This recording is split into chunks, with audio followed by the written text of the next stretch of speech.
सर्दियों की एक ठंडी सुबह, जब पूरा गांव गहरी धुंध की चादर में लिपटा हुआ था।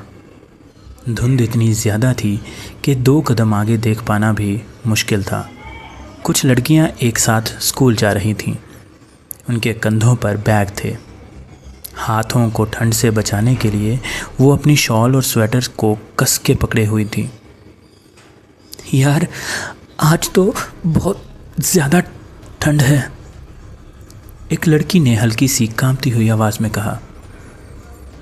हाँ, देखना कितनी धुंध है, कुछ दिख ही नहीं रहा। दूसरी ने हाथों को रगड़ते हुए जवाब दिया। वो धीरे धीरे आगे बढ़ रही थी। उनके कदमों की आहट ही उस सन्नाटे को तोड़ रही थी। स्कूल एक नदी के किनारे पर था और उस नदी पर एक छोटा सा पुल था जो गांव को स्कूल से जोड़ता था। हर रोज़ की तरह आज भी वो उस पुल की तरफ बढ़ रही थी। जैसे ही वो उस पुल के करीब पहुंची, उनकी नज़र एक उल्टे पड़े ठेले पर पड़ी। आलू चाट वाला, एक लड़की ने धीरे से कहा। ठेला उल्टा पड़ा हुआ था। उसका सारा सामान ज़मीन पर बिखरा हुआ था। प्लेट्स, चटनी के डिब्बे, आलू, सब मिट्टी में मिले हुए थे। उसको देखते ही वहाँ एक अजीब सी खामोशी छा गई। ये कैसे गिर गया? किसी ने डर से पूछा। कुछ लड़कियां हिम्मत करके धीरे धीरे उस ठेले वाले के पास गई। धुंध की वजह से उन्हें साफ दिखाई नहीं दे रहा था, पर जैसे ही वो ठेले के नज़दीक पहुंची तो उन्होंने एक आदमी को ज़मीन पर पेट के बल पड़ा देखा। वो ठेले वाला था, बिल्कुल बेसुध।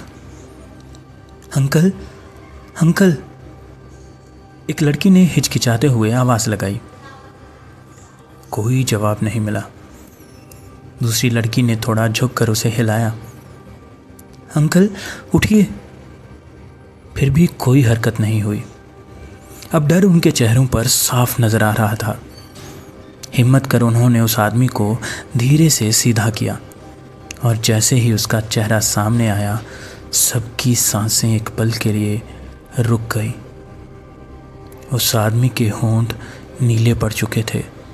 आंखें आधी खुली हुई थीं, पर चेहरे पर एक अजीब सी झटपटाहट थी। ये मर चुके हैं, एक लड़की की आवाज़ कांप गई। सन्नाटे को चीरती हुई वो चीख की आवाज़ दूर तक सुनाई दी। कुछ लड़कियां पीछे हट गईं, कुछ रो पड़ी और कुछ वही खड़ी रह गईं जैसे उनके पैर ज़मीन में धंस गए हों। थोड़ी ही देर में पूरा गांव वहां पर इकट्ठा हो गया। लोग बातें कर रहे थे। एक और लाश? फिर से? ये हो क्या रहा है हमारे गांव में? तभी दूर से पुलिस जीप की आवाज़ सुनाई दी। रात में जैसे जुगनू जगमगाते हैं, वैसे ही पुलिस जीप की वो लाल नीली लाइट्स धुंध में दूर से चमकती हुई पुल के पास आकर रुक गई। वहाँ खड़े लोग खामोश हो गए। गाड़ी से इंस्पेक्टर रुद्र उतरा। उसके साथ 2-3 सिपाही भी थे। इंस्पेक्टर रुद्र बहुत समझदार, ईमानदार और काबिल पुलिस वाला था। सब इंस्पेक्टर रुद्र की बहुत इज्जत करते थे। डिपार्टमेंट में भी उसके काम की बहुत तारीफ होती थी। उसके बारे में सब जानते थे कि काम को लेकर रुद्र बहुत प्रोफेशनल था। वो अपनी पर्सनल लाइफ में कॉम्प्रोमाइज़ कर सकता था, पर प्रोफेशनल लाइफ में वो कोई कॉम्प्रोमाइज़ नहीं करता। जीप से उतरते ही उसकी आंखें सीधी लाश पर टिक गईं। वो धीरे धीरे आगे बढ़ा। लाश के आसपास खड़े लोगों ने उसे रास्ता दिया। रुद्र ने झुककर लाश को देखा। उसकी नज़र एक पल के लिए ठेले पर पड़ी, फिर बिखरे हुए सामान पर और लौटकर वापस लाश पर। उसके चेहरे पर कोई हाव भाव नहीं था, पर दिमाग में बहुत कुछ चल रहा था। लाश को सबसे पहले किसने देखा? उसने ठंडी आवाज में पूछा। किसी ने कुछ नहीं कहा। सब एक दूसरे की तरफ देख रहे थे।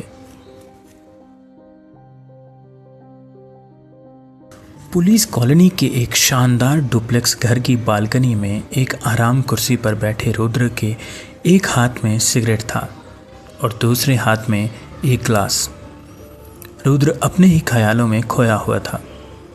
साहब, खाना रेडी है, नीचे आकर खाना खा लीजिए, या फिर मैं यहीं ले आऊं? वो रात काफ़ी हो चुकी है साहब, विद्या मेरा इंतज़ार कर रही होगी। वो तब तक खाना नहीं खाती जब तक मैं घर ना पहुंचूं। आपको तो पता ही है बड़ी चिंता करती है मेरी। क्या करें, बेचारी का कोई है भी तो नहीं। मुझे भूख नहीं है महेंद्र, तुम जाओ। लेकिन मालिक। रुद्र ने जैसे ही उसकी तरफ देखा, महेंद्र चुपचाप वहाँ से चला गया। रुद्र वहीं आराम कुर्सी पर लेट गया। रुद्र, तुम्हें मालूम है ना, आज तुम काव्या को स्कूल लेने जाओगे ठीक 2 बजे। आज कोई बहाना मत बनाना, वहाँ से घर, फिर शादी में भी जाना है। Yes ma'am. रुद्र किसी के घर चोरी होने के कारण वहाँ बिजी हो गया और भूल गया कि उसे काव्या को लेने स्कूल भी जाना था। गाड़ी में आकर जब बैठा तो उसने देखा उसके फ़ोन पर 12 मिस कॉल थी, उसकी वाइफ राधिका की। रुद्र ने तुरंत राधिका को कॉल किया। हेलो राधिका, कुछ मत बोलना यार प्लीज़, सॉरी यार, वो कहीं फंस गया था।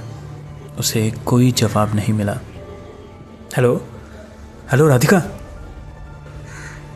दूसरी तरफ से उसे ज़ोर ज़ोर से रोने की आवाज़ सुनाई देती है। राधिका, क्या हुआ? बोलो, क्या हुआ राधिका? तुम्हें कसम है मेरी। राधिका रोते रोते बोलती है, तुम स्कूल नहीं गए ना? काव्या सड़क क्रॉस कर रही थी, किसी गाड़ी ने टक्कर मार दी। काव्या हमें छोड़कर चली गई। काव्या। और रुद्र की नींद टूट जाती है, आंखों में आंसू और चेहरे पर खौफ।